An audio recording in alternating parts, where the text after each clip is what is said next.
Horse is a creature type in Magic the Gathering that first appeared in 1999's Portal 3 Kingdoms. However, the type was retroactively given to Alpha's Nightmare, making it the oldest card with the horse creature type today. Horses have actually received some significant typal support over the years, and there are two recent horses impacting multiple 60 card formats right now, so I thought it would be a good time to take a look at them. In all, there are 52 cards in Magic that either have the horse type or create horse creature tokens, and in this video we'll look at the 10 that have left the biggest impact on competitive Magic the Gathering. This video is sponsored by Card Kingdom. Use the links in the description to visit their store.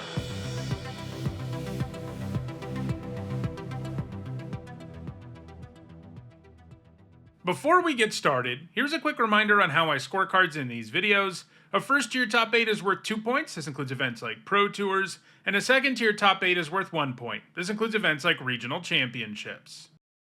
At number 10, it's Timbermare, one of many horses in Magic with mare in its name. A tradition started with the aforementioned Nightmare. Timbermare is 3 generic and a green for a 5/5 with haste, and when it enters you tap all other creatures. It also has Echo for 5 generic and a green, which means you have to pay that cost at the beginning of your next upkeep or sacrifice it. The mare does tap your own creatures too, so it isn't like you can play it and tap everything down your opponent has and smash in with your whole board. You're really only going to be getting in with Timbermare. However, that makes it kind of like a green Ball Lightning, and that's a card that has certainly had a place from time to time. Timbermare's points came in green aggro decks in both block and standard in 2007, but it hasn't put up any top 8 since then. At number 9, it's Diamond Mare. For 2 generic mana, it's a 1/3 artifact creature, and when it enters, you choose a color, and whenever you cast a spell of the chosen color, you gain 1 life. The first of several Core Set 2019 horses on the list, Diamond Mare was played in standard sideboards between 2018 and 2019, where it could be brought in by monocolored decks against super aggressive decks, since gaining life is so good at altering a race in your favor. It hasn't put up any top 8 since rotating out of standard though. At number 8, it's Lightning Mare, another Core Set 2019 horse. There's one of each color at uncommon, and they all hose an enemy color. For 2 red mana, Lightning Mare is a 3/1 that can't be countered, can't be blocked by blue creatures, and you can pay 1 generic and a red to give it +1/+0 until end of turn. This card is pretty scary if you're in mono blue, as it's highly unlikely you'll have a way to block it or remove it. As a result, it was played in mono-red aggro sideboards in standard between 2018 and 2019.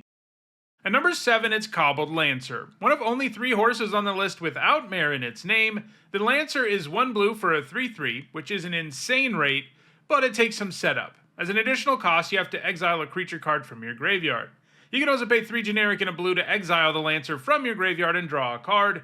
In other words, the Lancer likes for things to be in the graveyard, and it likes being in the graveyard, so you can guess what kind of deck it's been played in. All of the Explorer's points came at the 2022 World Championship, one of the only events to ever feature the Explorer format, which is effectively Magic Arena's version of Pioneer.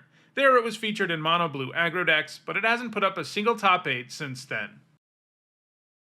At number 6, it's Shield Mare, part of the same cycle as Lightning Mare. It's 1 generic and 2 white for a 2/3 that can't be blocked by red creatures, and when it enters or becomes a target of a spell or ability an opponent controls, you gain 3 life.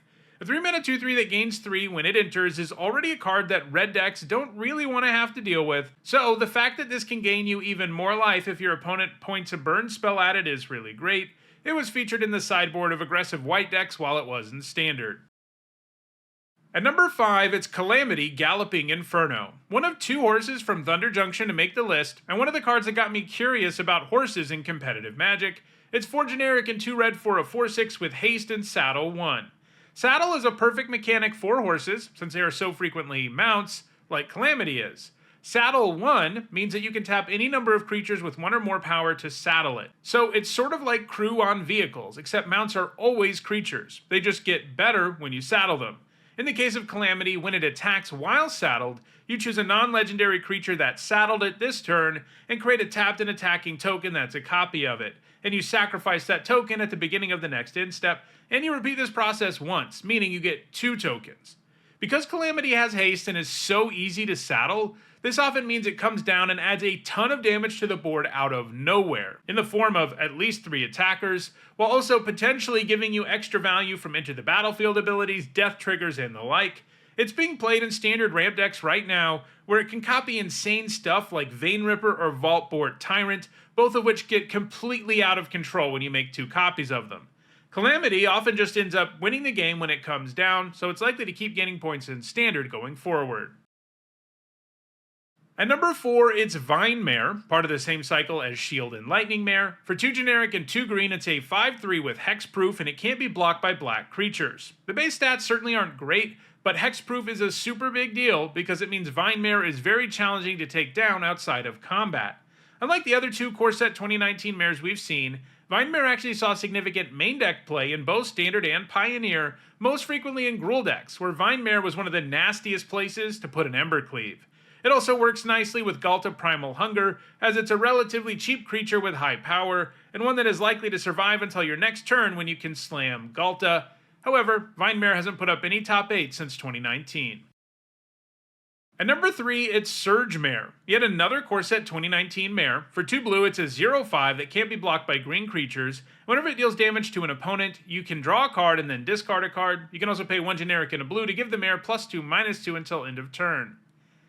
That combination of abilities means that Surge Mare is a really nice defensive creature, but one that can turn sideways and do 4 damage from time to time while digging you through your deck.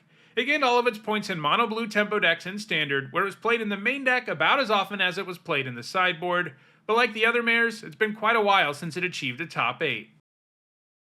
At number 2, it's Plague Mare, part of the same cycle as the other mares, which means the whole cycle made the list. It's 1 generic and 2 black for a 2/2 that can't be blocked by white creatures, and when it enters, creatures your opponents control get -1/-1 until end of turn. Stapling a one-sided -1/-1 effect to a 3-mana 2/2 is pretty sweet against lots of decks, and tends to be particularly potent against white decks that run lots of tokens and X1s. Combine that with the Plague Mare's evasiveness, and you've got a card that really punishes white, but it's great that it's also quite good against any other deck reliant on X1s, and there are a few of those in many formats.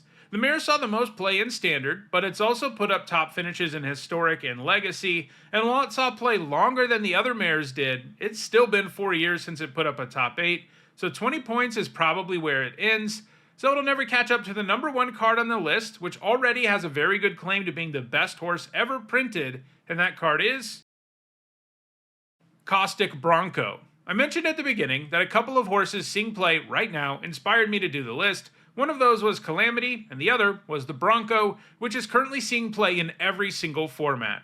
When I saw how much the Bronco was already being played, I figured it was probably already the best horse of all time, and after doing the research, it looks like I was right.